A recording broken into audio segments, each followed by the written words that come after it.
Okay, we are now joined by the winning owner of today's Bank of America Roval 400 at Charlotte Motor Speedway, Rick Hendrick of Hendrick Motorsports.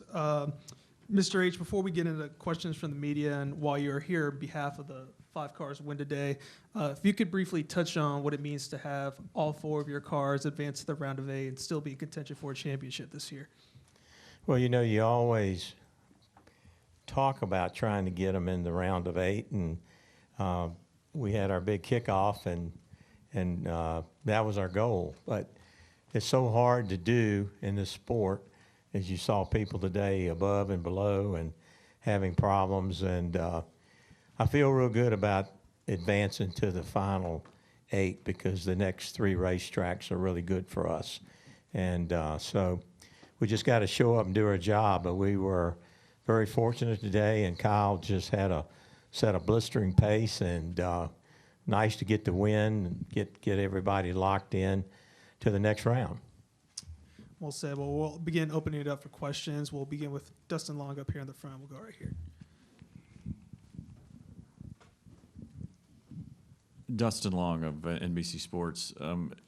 Rick, in your illustrious career, there's so many things that you've done, but I think about just in the last couple of years, there's things that you hadn't done until recently. The Indy 500, the Garage 56 experience, and now this, we're putting all 4 cars into the round of 8. And I'm just curious, for when you have accomplished so much over your career to still do new things, what does that mean, and how does that, I don't know if that continues to fuel and drive you in some way? Yeah, to be able to do things that if you're a racer and a car guy, to be able to win championships and then win over 300 races. And then Garage 56 was so much fun for us, and so much pride being over there and seeing that car. And then Indy, and now we're going back to Indy. And I've had some things on a bucket list for me, and 1010, the track that we announced this week, it does fuel me. I mean, the competition, the desire to see our people have new opportunities, and just the fierce competition that's in the sport. And I guess if you set out every year and you want to get better and better, and our teams have been better together, and to see them sharing and working so close, and yeah, I feel, Bill France told me something one time. He said, your mind will take you places your body won't go. And I'm getting there because I've got a lot of things I want to do and I love to do. But, it's just, I'm living the dream. I mean, I grew up wanting to race and be in the automobile business, and I've got to be able to do those things. And this morning to accept that award for Harry Hyde, who really, got us started and put us on the map. So no, I think seeing all of our people in Victory Lane, my grandson loves it, and no, it's just been. Linda and I get just as excited as we did 40 years ago. And also to have not won the championship the last couple of years. Yeah. And I don't think you guys have gone more than 3 years without a championship in the last 15, 20 years. Yeah. What was the focus or drive going into this season after having the last 2 years not winning a championship and to be this close a month out? Nothing it fuels you more than get to that final race and not being able to close the deal. You go to the off season thinking about you got 2 cars there, and you didn't get to close the deal. So every race this year, the crew chiefs are talking about Phoenix, and they're talking about wanting to get back and kind of have another shot. And it's going to be a battle because whoever is going to be there in that Final Four is going to be the best out here. And so you're going to have to race them. But you got to get there. But not getting the deal done, winning it back-to-back and then going 2 years and having cars out there, just not being able to close the deal. So that has been something that we talked about off season, early in the season, and I hear our guys now talking about Phoenix, not trying to get ahead of where we are, but knowing if we get there, we've got we want to finish the job. Bruce Martin with Forbes Sports Money. How much do you now push the team to get all four into the championship four? I don't think you can push them. I mean, they push themselves, and it's you got to show up and do the best you can. You're going to have problems. You're going to have a pit stop. You're going to have things that happen out of your control, restarts. You can't control all of that. As the field gets down to 8, you've got a good shot at getting someone, hopefully more than one, in the Final Four. Right now, I think we're running good enough to get. I won't say we are going to be lucky enough, or even we get to all 4 of them in the Final Four. That would be an ideal thing, if we could do that. But as long as we can show up and be good every week, and hopefully have better luck than bad luck, then that's our job. On Memorial Day Sunday, you left the Indianapolis Motor Speedway disappointed with the way things worked out. Got here, didn't get a chance to even get in the car. Kyle goes back to Indy the very next race, wins the Brickyard 400, comes back here the very next race after the 600 at this track, wins today. So I think there's a bit of a trend there. What do you think of that? I like your trend. I hope it continues. No, I think the magic between Cliff and Kyle is amazing, and I think our crew chief driver combination is really good, and I think the sharing. I've never seen in my 40 years the crew chiefs as selfless. Is that right? Selfless? Yeah. So they share and give each other information, and they work together, debrief coming home from the race, and that's what makes them. Listen, when you get everybody working together, you get a 4-horse team pulling together. It's hard to beat that, and if you can keep that communication going and the drivers and crew chiefs working, they get smarter and better, and that's all I ask of them. Share, communicate, and execute. All right, before we continue, obviously, as you see, we have now the winning crew chief of today's race, Cliff Daniels. We'll keep going with Jordan Bianchi. Jordan Bianchi, The Athletic. 2 questions, one for each of you. Rick, we've seen a lot of Alex Bowman running up front, winning stages, and just being very consistent in the top 5, top 10. What have you guys seen in the difference between out of the 48 team that this playoff? I think if you look back at Alex getting hurt and breaking his back, and then he has a new, and they were new together, the crew chief, and Blake and Alex have gelled. Alex is healthy. He's confident. I mean, you can't drive one of these cars hurt. I mean, you can, but, it takes 100% every lap. And when Chase broke his leg and he got back in the car, it took him a while to get the rhythm going. You don't get hurt and get back and be as strong as these guys that have been in every week. So I think Alex just having an opportunity to be healed up, feeling good, he and Blake are clicking, and I think that's been the secret there. I mean, I wish he hadn't gotten hurt. I think we'd be way ahead, but now they're in a stride, and he's doing a heck of a job. Every racetrack, he's doing a good job. And then, Cliff, you look ahead to next round. You got yourself, you've got Christopher Bell, Denny Hamlin, Byron, throw Blaney in that mix, even Chase. It seems like it's going to be a slugfest. Really the 7 or 8 best teams throughout the course of the year. Your preview, if you would, for round 3 and what it's going to be like, because all of you, that grouping really runs extremely well in all 3 of the tracks. Yeah, they do, and a very strong amount of respect for all the teams that are going to be in the round of 8. Everybody has certainly earned their way to get there.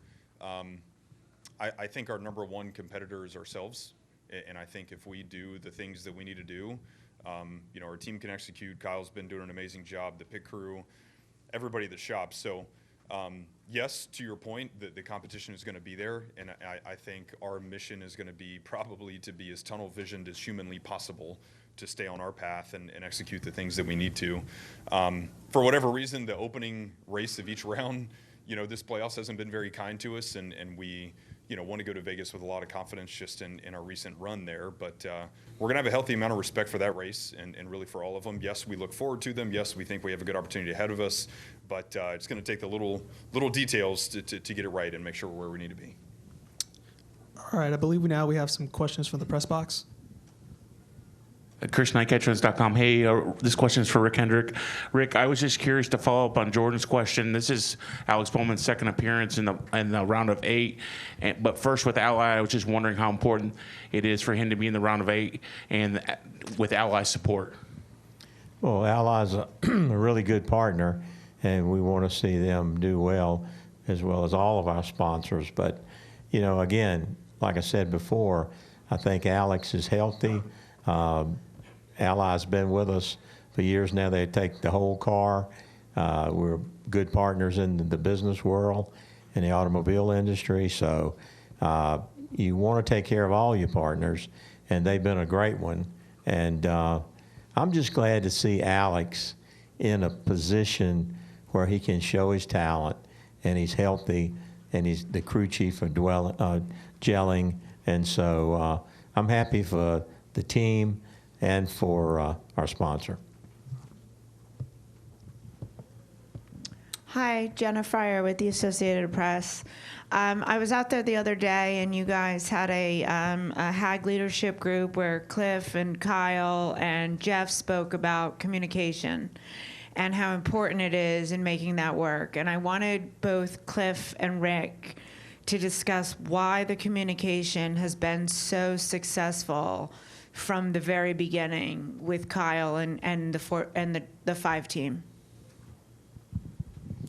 Yeah, I mean, great question, and I think to me, when I look at it holistically, it started, 6 or 8 years ago now when Mr. Hendrick, really demanded that we move from 2 different shops of 2 teams in each shop to putting all 4 teams together, and once you kind of get through the human nature, competitive spirit of that, and what it meant to really share and communicate across the 4 teams.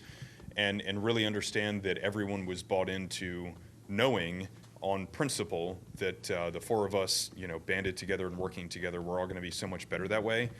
So I will say that the 5 is always the beneficiary of that system of the 4 of our teams working together so well.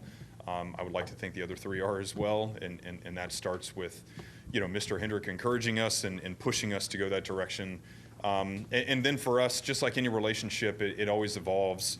And I've been very thankful for the opportunity to be with Kyle, to be in this position with the 5 team. And, there's so many core values that we hold true to our team of taking care of each other, having the relationship, having the communication really across the team. And of course, it has to be, with me and Kyle on race day as well, and trusting in each other to do our jobs in the moment and to make calls and to know that we're going to have to ride some ups and downs together. But without a lot of those things that, kind of got us to this point of building the company, building our team the way that it is, we've certainly been surrounded with a lot of great leadership along the way, folks that have mentored me. Of course, Mr. Hendrick at the helm, mentoring really everybody along the way. All that presents a really good formula for the 4 teams to have success. And if we're being honest, having 4 out of the round of 8, 4 teams in the round of 8 doesn't happen by accident. That's from, a lot of hard work, a lot of grit, a lot of communication, a lot of chemistry, led by Mr. Hendrick for all 4 teams to have. So very, very thankful to be part of it. All right, we got a question from Bob, then we'll go to DeAndre, and then Matt Weaver. Bob Pockris, Fox Sports. Did either of you see any extra, I don't want to say motivation, but extra from Kyle because he didn't race here in May? Maybe a little. Yeah, I think he's I don't say it's a chip. I'd say the fact that he didn't get to race here and the race in Indy didn't turn out too well, that he had extra motivation. But I think, too, as Cliff has said, and I think we said earlier, when you've been to that Final Four and you came up short and you got the off season to think about it, you want to dig hard And I think that's why our teams come out early and run so good early, and then we might take a little bit of a dip in the summer because we load so hard early on. And we talked a minute ago about communication. I had our general managers in, and these guys talked to them. But we want to call audibles immediately, constant communication, constantly getting better. I want to get them on the plane together, coming home after a race, so the drivers and crew chiefs can debrief when it's on their mind. And then the very next morning, and we don't have any disagreement in our camp. We don't have any infighting with crew chiefs or drivers in our camp. I'm not going to tolerate that. I see that out there sometimes. But we're stronger together. We've proven it over 40 years, and that's what's made us strong. And I don't have to worry about that with these guys. Sometimes we have a little scuff up at the racetrack, but we get over it pretty quick. Yeah, and Bob, to answer your question for Kyle, I think just in some of the comments he made after, the Indy Charlotte experience, I think he did put a lot of weight on his shoulders, almost feeling like he had let down, his team and his fan base, which I don't necessarily think was fair for him to put that on his shoulders, but I know that he did. And he's put in the work, and he's had the intensity and the determination to be as strong as ever right now. So props to him.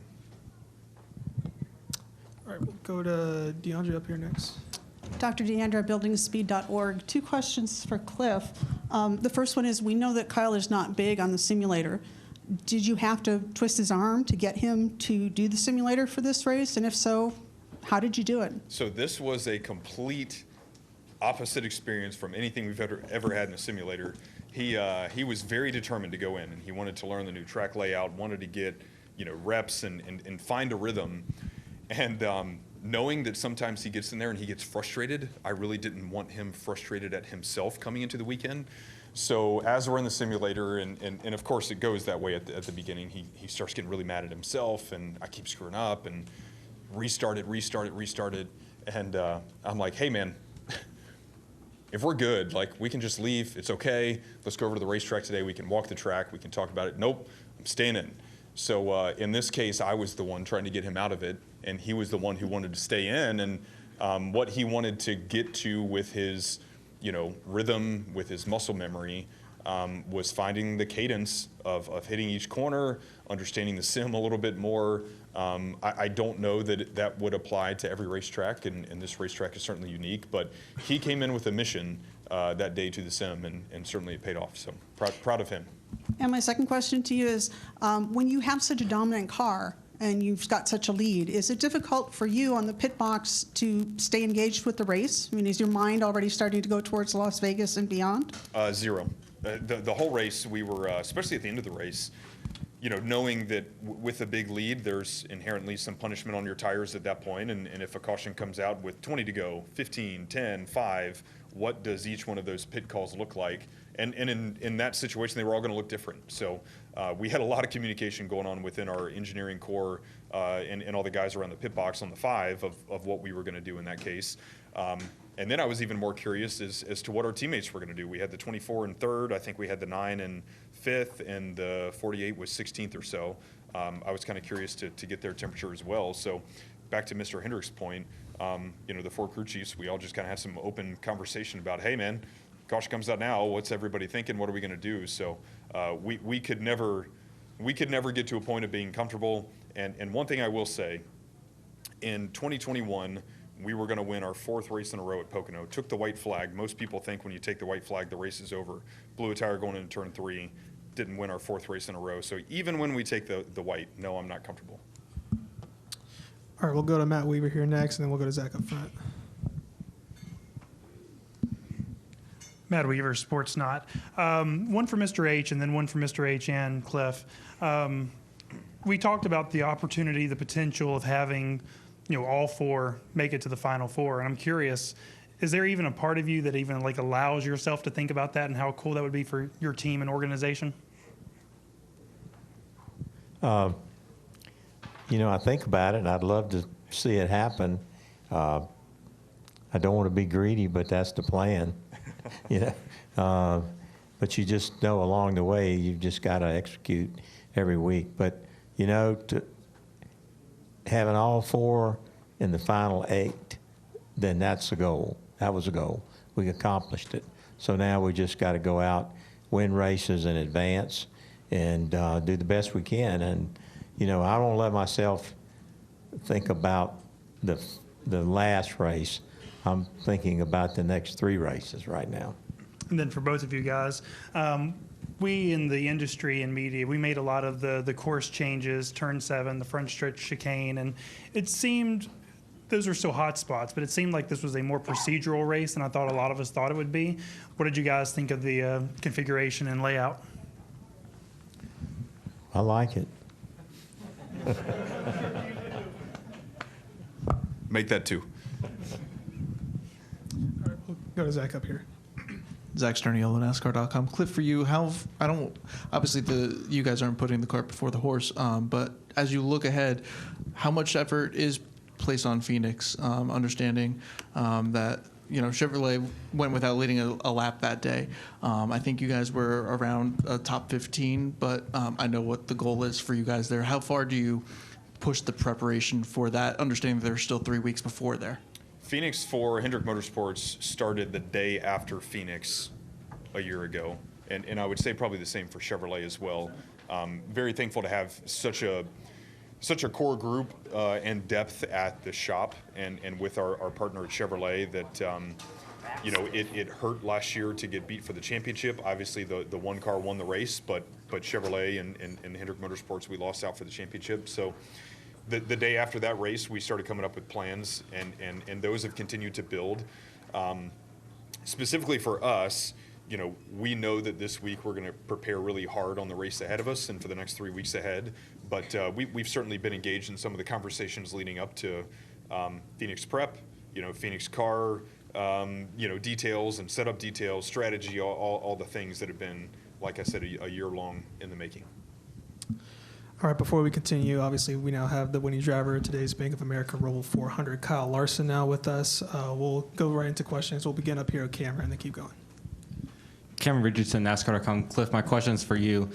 Just curious, with the mesh of minds between you, Alan, Blake, and Rudy, just that camaraderie you guys kind of have when you're in team meetings and maybe when you guys talk in the garage before the race, and then kind of just how fun the competition will be between you guys now that all 4 of you will be competing against each other in the round of 8. Yeah, it's really special to get all 4 of us through, and honestly, I don't think anything is going to change with us. I think the way our communication is, the way the competition meetings are, the way we all understand what's in each other's car and go through, you know, strategy conversations and race prep conversations, I don't see any of that changing. There's just no need for it. We're so deep into the process. We're very much a process company and a process team that we're so deep into the process of how we debrief, how we communicate, how we plan and strategize, that we know that's kind of the bread and butter of what got us here. So what's fun with the group that we have is everyone has a little different perspective and a little different personality, where you just bring different ideas to the table, and that's so healthy and that's so beneficial for the 4 of us to, you know, to dig into and take advantage of. And no, all of our cars aren't always the exact same, but you know, a lot of our general philosophies are, and a lot of the way that we lead the company and build the cars overall is very, very similar. And then, yeah, each team is going to tune a little bit to their own. So I just don't see anything of that changing. And if anything, it's probably going to get stronger, because when we look at what we have within our company, knowing that the opportunity is sitting on the table for 4 of us to go to Phoenix, man, I guess, let me correct myself. If it changes, we're probably going to get stronger together than to compete with one another, if that makes sense. Okay, well, Mr. H, Cliff, thank you for coming in. Appreciate your time, and congrats on the win to you, too. We'll begin now focusing with Kyle. If you have a question, as per usual, please raise your hand. We'll get right to you. We'll begin up here in the front. Kyle, back on Memorial Day Sunday, you left Indianapolis a little disappointed. Didn't get a chance to run a lap at Charlotte in July, August, whenever it was. You return to Indy, you win the Brickyard. Now you return here and win this race. So I think there's a little bit of a trend that you've started there. And what does it feel like to be able to get a little bit of redemption from that disappointment you felt on Memorial Day Sunday? I don't know. I mean, I don't really think about that anymore at this point. So it was just cool to win here at home and get to have everybody there in Victory Lane celebrating from Hendrick Automotive Group and Hendrick Motorsports and the crew members, their families and kids and all that. I think that's what makes winning here at Charlotte extra special, whether it be May or October. So it was great, great day and great to have everybody here. All right, we'll go to Claire, then John, and then Bob. Claire B. Lang, talk about this race and the fact that you win heading into the next round. And there are no slackers as if there were coming in today in the next round. So does it sort of make a statement, or do you feel like, what is the advantage of winning and being able to end this round winning? Obviously getting in is a big deal, but coming in as the last winner. Yeah, I mean, for myself and I think our team, it's no statements that we're trying to send to the field. I think the field knows that we're strong. I think the field knows that we could win at any track. So it is nice to win and really more than anything just gain 5 more points that rolls into the next round. So we've won stages, we've won a couple races, and since the playoffs have started, and that really helps. So I'm just excited to kind of get ourselves to the next 3 great tracks for us, and hopefully we can make that Final Four.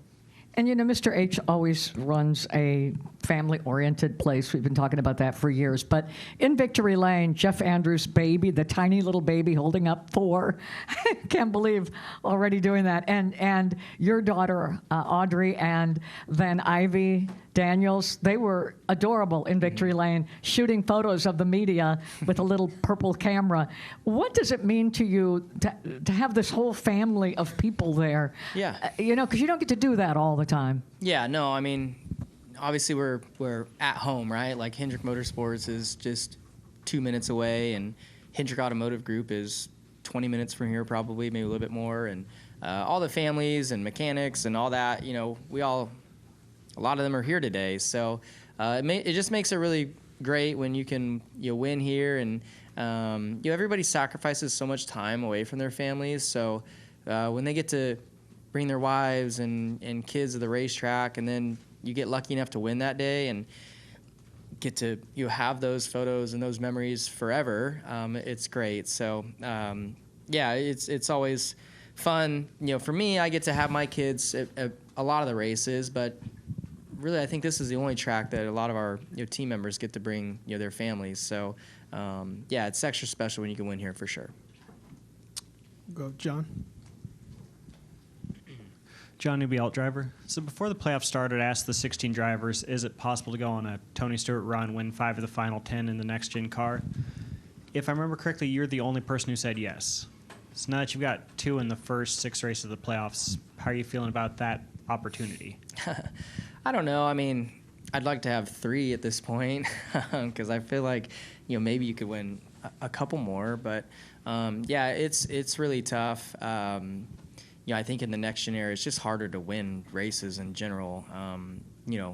Yes, we've won 6 races this year, which is great. But, it's just hard to execute next gen races. They're just wild and all that. So, I mean, to win the next 3 or 4 would be difficult, but we're gonna try. I mean, we try every week, so it'd be great if we could, but it'd be tough. We'll go to Bob, and then we'll go to Dustin. Bob Hockers, Fox Sports. You said the rest of the field knows that you can win pretty much any week. You have twice as many wins as any other driver in the field. Is there anybody else, do you feel that the field believes can win every week? I still view Denny as probably being, the guy that has the speed that we do. He's just had a run of some crappy luck, really, for a while, and then I don't know how his race played out today. I think the Gibbs cars are just a little off, besides Bell. But especially, I think when you look at the next 4 tracks, Denny could win at any of them. And then, I think William, too, he's just sleepy, or not sleepy, but sneaky good. Blaney, for sure, as well. You could make a case for anybody in the final 8. So, but yeah, I would say Denny kind of all season, him and I have been the 2 consistently fastest teams. So I would, if I had to pick one guy, I would say him. Good, Dustin. Dustin Long, NBC Sports. Kyle, you've done this before, so I'm just curious, what do you notice in terms of the changes, the differences once you go from the second round to the third round, and what it's like on track, off track, how things change to go from round of 12 to round of 8? Yeah, that's a good question. I'm not really sure. I think it gets, I don't know. I feel like it calms down a little bit once we get to the round of 8. I feel like there's, more desperate drivers, I feel like, in the round of 12. To me, the round of 12 has always been like the scariest round because of the tracks, but too just some of the drivers in it. But I don't know. I think the field starts giving more respect to as the group starts getting smaller. I feel like the rest of the field starts giving a little bit more respect to and give and take to the playoff guys. So I feel like it gets not easier by any means, but just a little less scary. And look, there's a lot that's got to take place in the next month. But the idea now that after this whole long season, now instead of being 3 months, 2 months, you're a month away from potentially being a 2-time Cup champion. To getting closer to that, what does that mean, and the thought of that at this point? Yeah, I don't know. I mean, you try not to get too far ahead of the skis. So I don't know. I don't really think about that. You're just kind of so locked in the moment that you're just going week by week at this point. I think for me, in the times that I've made the Final Four, once I get to that point of that week, it's more of like a very satisfying that you're even in this position and a privilege. So, but until you get to that point, it's hard to kind of forecast at all. All right, we'll put a halt down here. I believe we have some questions in the press box. Yeah, Kyle Larson, Kyle Steve Post, Motor Racing Network. This round, you just called this round scary. And when you came out of Kansas with a 26th place finish going to your nemesis, Talladega, how did you feel at that point? How relieved was the Talladega finish? And then how did that kind of catapult you into how you could race today, knowing that midway through this race you got locked in? Just kind of what was the attitude like as you worked through this round with that brutal start out at Kansas? Yeah, really to start both of the rounds, we had a DNF at Atlanta, and I think we left there with like 15 points ahead of the cut line after, having a ton of playoff points. So I was a bit nervous after that, going to Watkins Glen, and then same exact thing, if not worse, after Kansas. I knew Kansas would be a great opportunity for us to gain a lot of points. And, when you go there and you have issues in the very beginning and you're not going to get stage points and not going to get a good finish, just like, dang, now we're going to Talladega and I could get wiped out there, and now I could have, say I had a DNF early on at Talladega. I mean, I could have been 15 or whatever points below the cut line, and then that just changes the whole outlook for the Roval. So finally had a Talladega go clean for once, and yeah, we left there with a big point gap, and I think that really helps your race here because you can call the strategy way different. You're not kind of being so timid behind the wheel too, and so it really, getting through Talladega really helped our nerves for today and really helped our race for today. I believe we have one more in the press box. Hi, Jenna Fryer with the Associated Press. Kyle, on the front stretch, you said you were headed to Cabo. I know you're a big fan of social media, and that immediately drew a little bit of backlash. And how could this guy dare go to Cabo? I'm going to a wedding. How could he dare go to Cabo on the verge of the semifinals of the playoffs? Well, we're also going to Vegas this week, too. So I mean they are close. It doesn't seem like a long flight, but I just wanted to give you the opportunity need to justify on how you can stay focused on your job and also take vacation? I don't know. I do it all the time. So I don't know. I mean, we went to Paris in the middle of the season, like, so that's also another country. Which, yeah, I mean, every vacation I've taken this year, I think I've won the race leading into it, so I should start taking vacations every week. It'd be great. I shouldn't have to argue. I shouldn't have to prove a point, though. Like, it's my life, and we perform at a high level, so whatever. We'll go to Trent next. Trent Walsh from FrontStretch.com. Kyle, going into Las Vegas for the round of 8, you know, this round, you know, how do you reset after a win like this to mentally prepare yourself to go into another round, being like, okay, now we have to execute for another 3 races to get into, you know, the championship 4 race and everything. So mentally, the ups and downs of accomplishment, but also having to reset at 0 and make it to the next round. How's that work for you? Yeah, I don't know. I mean, I think you really in the playoffs have to take it week by week. Yeah, I mean, when you close out a round and move into the next round, it's even more of a reset because for us, in our case, you know, the points reset, which gets us even, you know, closer to the cut line than we were, but still a fair amount above it. But yeah, I mean, just and to it changes with the tracks and the schedule. So for us, you know, these next 3 are great tracks for us. So I just look at it as really good opportunity. You know, we would love to win, but if we could just go there and perform kind of how we typically do, we could, you know, have a really good point gap as you know before we get to Martinsville. So that's my goal, is just to, you know, be up front all race long at these next, you know, 2 races especially, but even, you know, Martinsville as well. We'll close out with Steven. Steven Stump, FrontStretch.com.